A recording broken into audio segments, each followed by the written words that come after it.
Hello বন্ধুরা, কেমন আছেন সবাই?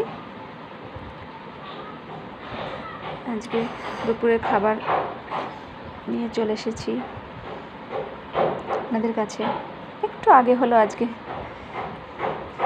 চলুন দেখিয়ে দিই। এখানে আছে ভেন্ডি সিদ্ধ, আমার খুব প্রিয়।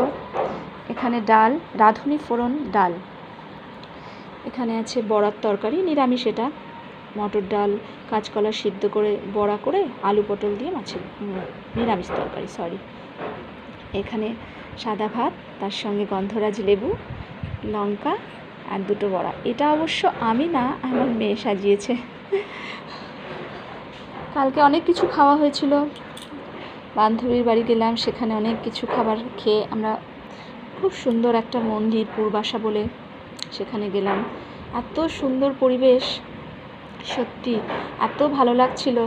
সন্ধ্যা আরতি হলো, সন্ধ্যা আরতির পরে আমাদের প্রসাদ দিলেন।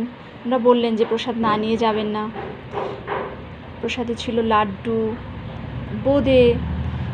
এত সুন্দর মন্দির, অনেকটা ইস্কনের মতোই, ইছাপুর থেকে কাছে হয়, কিন্তু খুব ভালো লাগলো। এই জন্য আজকে হালকাই রান্না। মেয়েকে বললাম ডিম করে দিই, ও খাবে না। ও বলল না মাম্মা, ডিম খাবো না আজকে, যেহেতু কালকে চিকেন খেয়েছে, বারবার অনেক কিছু খাওয়া হয়েছে, সেই জন্য। কেমন লাগলো আজকের রান্না বা আজকের মেনু জানাবেন। ভালো লাগলে একটু লাইক করবেন, থ্যাংক ইউ, একটু কমেন্ট করবেন। বাই।